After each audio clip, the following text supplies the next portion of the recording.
Happy New Year to our community of entrepreneurs. We are back and ready to kick off another year of podcasting. Vincent A. Lancy here. Welcome back to That Entrepreneur Show. And today we have an incredible journey ahead of us, full of persistence. And here's a preview to what we are going to hear today. After being cut by 5 NFL teams, he ended up writing a new playbook. We will sit down with former player Rick Elmore and discuss going analog for building meaningful relationships, the power of handwritten notes, all things sales, and so much more. He joins us as the founder of Simply Noted, which he created while working in medical sales. So this is a great message to all of you hustlers out there balancing your 9 to 5 and you're founding a company. Don't give up. He is proof of what persistence and dedication can accomplish. More about Simply Noted. It is an API-first platform that streamlines the creation and distribution of genuine handwritten notes. This company has experienced 300% and 200% year-over-year revenue growth, and I saw that in the stats. I had to include that.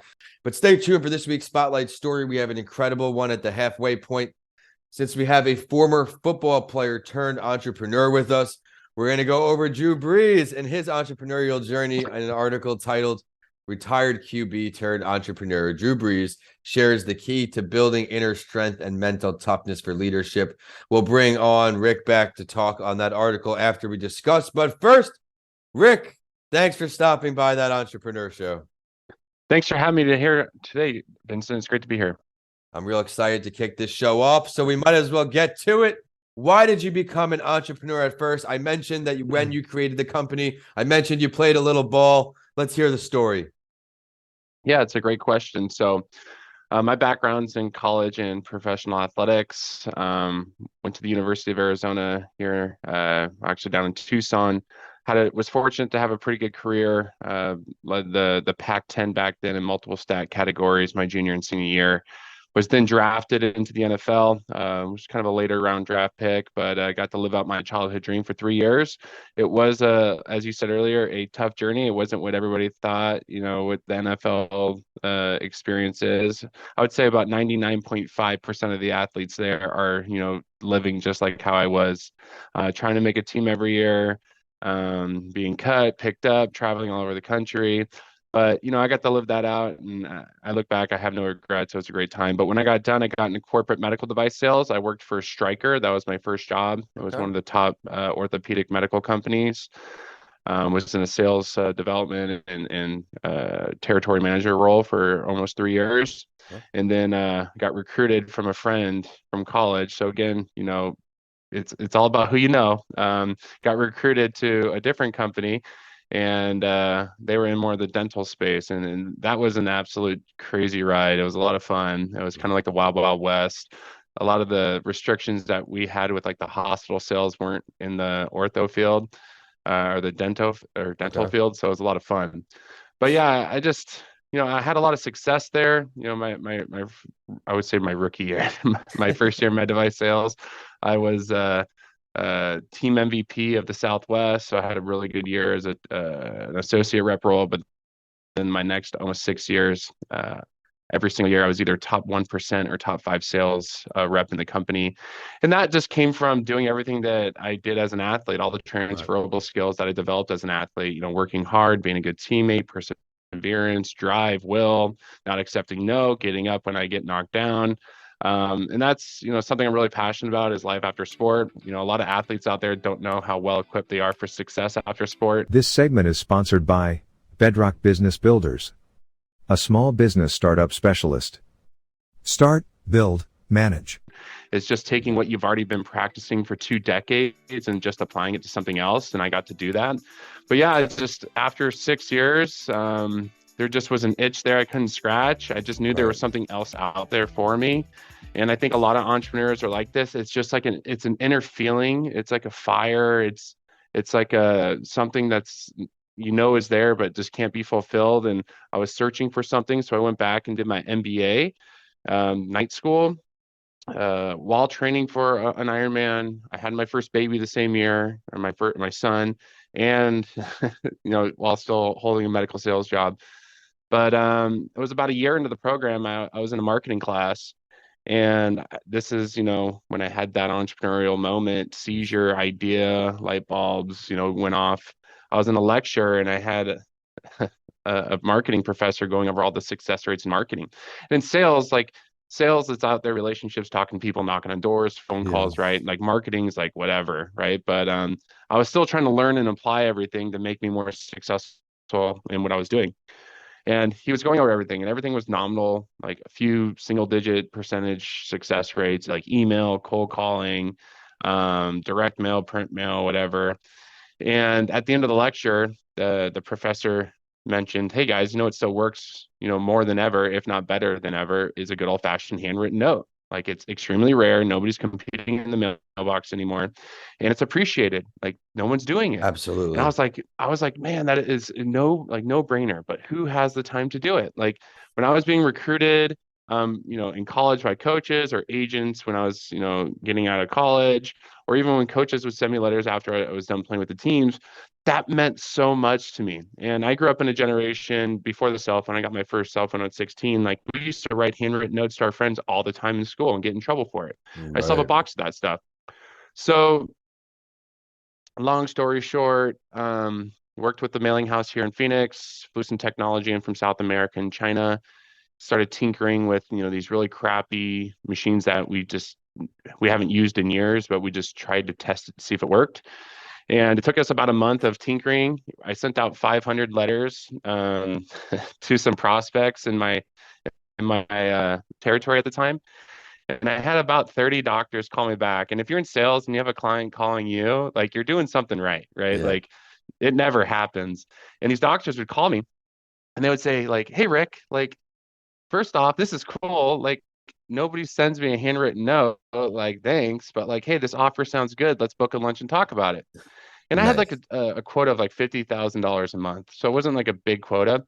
And over the next 6 weeks, from all those meetings, I closed $280,000 in sales, like $28,000 in commission. My whole company is going nuts. My VP of Yeah. sales like won't stop calling me. He's like, "What are you doing? It's working. Let's get the whole company doing this." And that's like Amazing. when all the excitement, just it flooded my brain. I was like, all right, this is it. This is what I've been searching for. And yeah, it was just kind of like a euphoric moment. It's when you feel something, it's there and you just can't find it and you finally find it. It's just such a magical moment. And that's what I was able to do through that journey.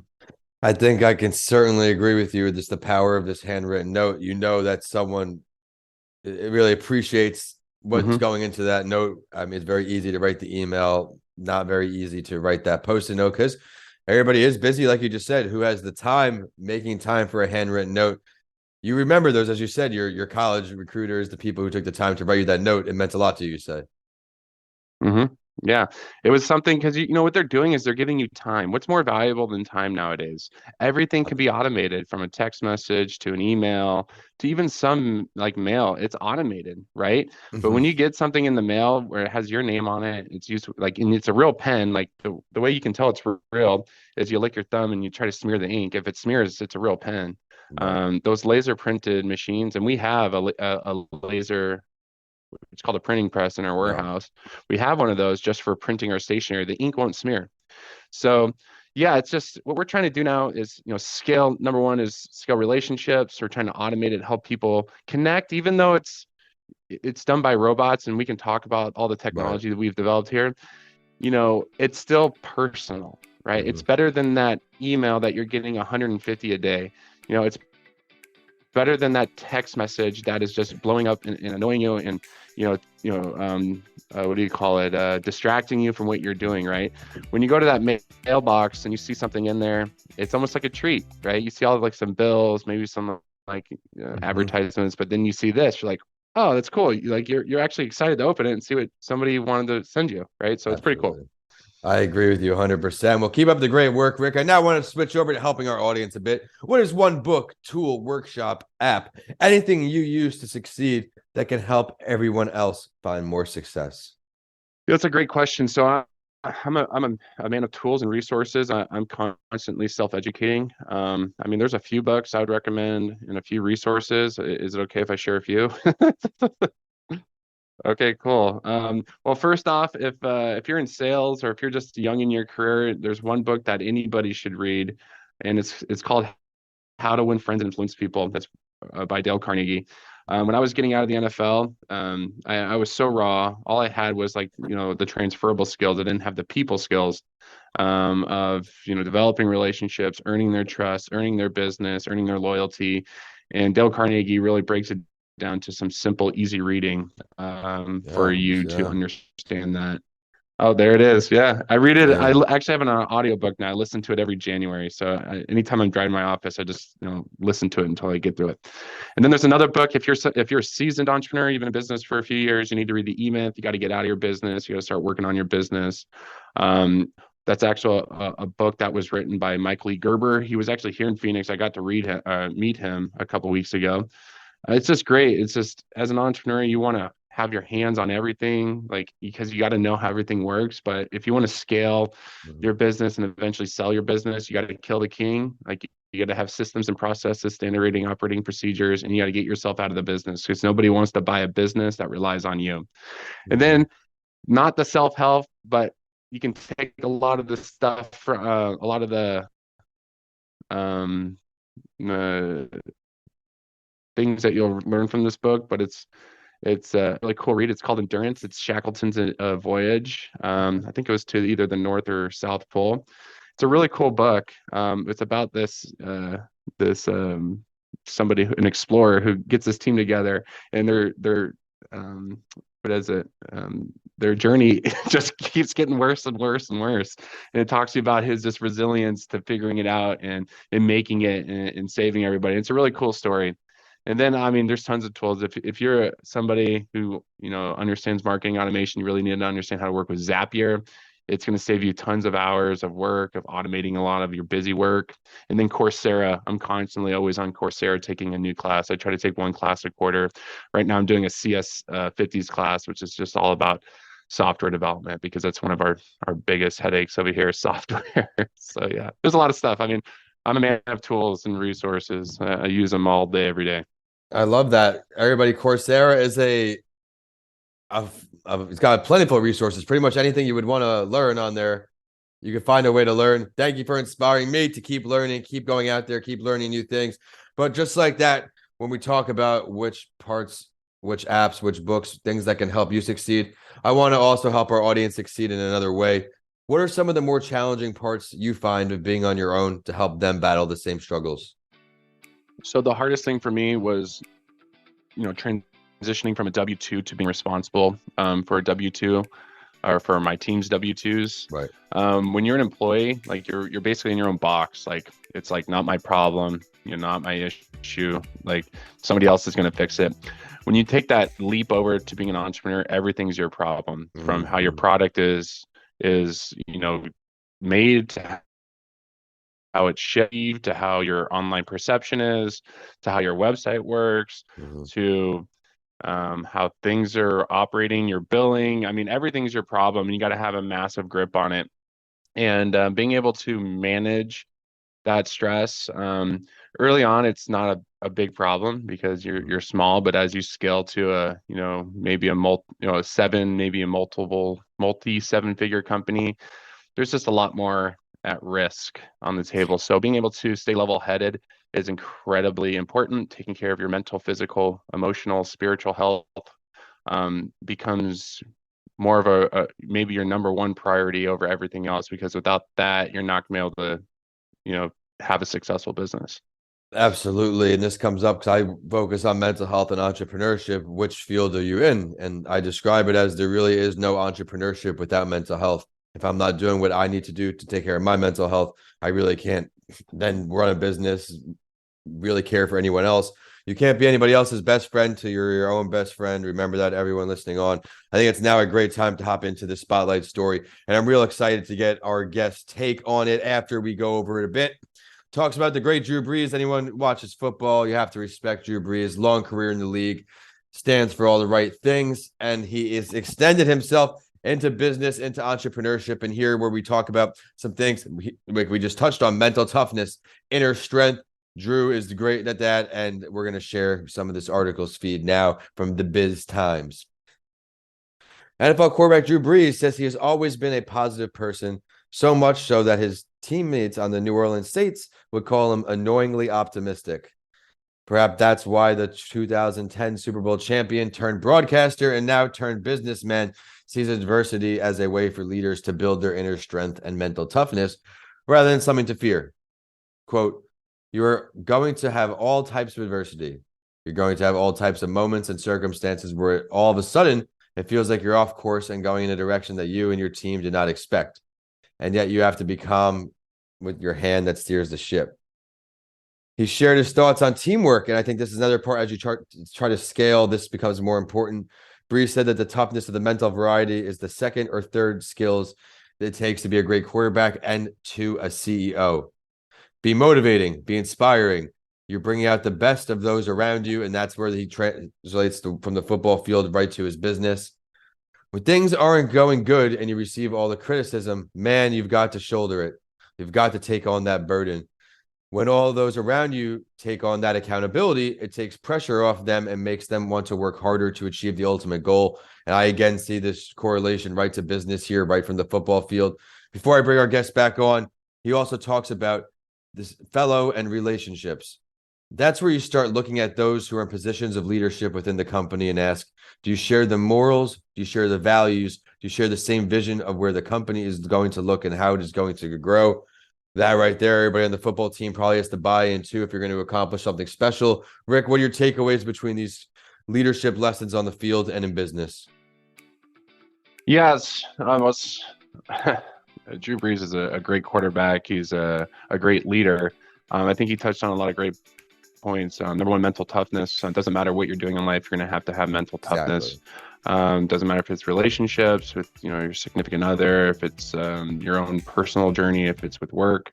There's going to become there's going to come challenges that you're just going to be so stressed out with that it's going to be easy to give up, quit or keep going. And I heard this quote recently. I forget what it was, exactly how it was, but it was like, if you want strength, you're going to have to overcome challenges. And if you want wisdom, you're going to have to solve problems. And there's no other way around it. There's no other way to it. Like you're going to grow through what you go through. And I think that's what Drew Brees is talking about here. It's being able to keep everybody in line on the same ship, moving forward. That's what leaders do. Yep. And having mental toughness, being able to stay optimistic, even through the worst of times, a leader needs to be able to do that. And if you're an entrepreneur, you need to do that for your employees or your team. Couldn't agree with you more. Thank you for bringing that to the table here. Now, Rick, I think with running a business, you are going to be tried, maybe not just as much as running an NFL team, but you're going to be tried just as much in many ways. The ups and downs are going to be there, the constant struggle and finding ways to succeed, keeping yourself mentally tough, mentally level-headed. We've been talking about that a lot today, and it is for good reason. Let's now talk a little more about your entrepreneurship journey here, Rick. What is one of your greatest lessons learned in entrepreneurship? I think that you're going to fail, and you're going to fail a lot, and you're going to have to mitigate those failures and make sure they're not catastrophic. You're going to have to fail often, fail early, keep learning, don't make the same mistakes. Yeah. I thought that this was going to be like a 3 to 4 year journey, where my mindset was to build this to sell it from day one. And we've decided, a couple of years ago that our vision's a lot bigger than that. We've invested a lot into our platform, into our technology. As we worked with our clients, we've been able to provide them better solutions, which has been able to allow us to scale our business in different ways that we never thought we'd be able to do that. So I would think that, and this is again why I think a lot of entrepreneurs are good at, or a lot of athletes are good entrepreneurs, is because they know how to deal with failure. You have to learn how to deal with it. You can't be afraid of it. Make it your friend, and don't make mistakes on purpose, right? It's just learning and failing and learning and failing. And you just got to keep that going nonstop. And if you can keep that going nonstop and kind of just, pile your knowledge on top of each other, within a few years, that compounding knowledge is just going to make you so much more successful. Yes, it's quote unquote failures. It's just going to be learning lesson after learning lesson. You pick up the pieces, you move forward, and you keep trying to get it right. But before we let you go, Rick, I've got to ask you my favorite question. Which entrepreneur are you choosing to sit down with throughout history, dead or alive? I'm not a kind of guy that kind of is fanboyish over other people. I think it's really important if you're going to have mentors in your life, you know them personally, because to me, like, I don't want to look up to somebody, if they're not a good person, in real life, but they're a great business person. But if I had to pick somebody that I didn't know, I would say Elon Musk, just because of the challenges he decides to go after fearlessly. I know a lot of people don't like him because he's just relentless and he kind of wears people down, but that's my background. I had coaches that were relentless and wear you down because that's what they got the best out of me. I wouldn't have been as good of a football player as I was if I didn't have coaches that were constantly pushing me past my limits. And that's what great leadership does. If they see something in you, they're going to push you because they know that there's more in you. And if that person wants to be pushed, which a lot of athletes do, it's a good thing. Maybe some people don't, but I think, just his ability to go after problem, solve it, and get things done and actually, execute is pretty awesome. But then I have some, personal mentors here that I know just through life, that nobody would probably know because yeah, I have more personal mentors, people I can talk to about life and family and business, which is really, really important to have. I love it. Well, thank you so much for stopping by the show. Kicking off our 2023 season here. Where can everybody find more about your company, more about you, all things online? Awesome. Yeah, so I spend most of my time every single day on LinkedIn. If anybody wants to connect with me, they can go to LinkedIn. Just look up Rick Elmore, RICKELMORE. That's really been a good resource for us. And then our website, if anybody wants to learn more about what we do over here, it's just simplynoted.com. It's S as in Sam, I, M as in Mary, P-Y, noted.com. And I highly recommend anybody, if they're interested in integrating some handwritten notes into their website or their business, is just go to the business tab on our website.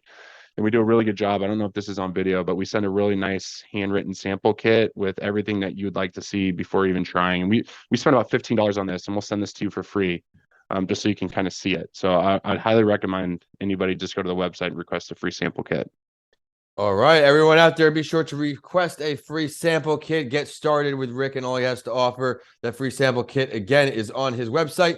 And I am at Vincent A. Lancey. The show is now condensing onto the main pages at Vincent A. Lancey on Instagram, YouTube, all of the main platforms, Facebook and LinkedIn. You can go to those pages on That Entrepreneur Show. You'll see episode after episode right there ready for you to stream and learn from our community of entrepreneurs.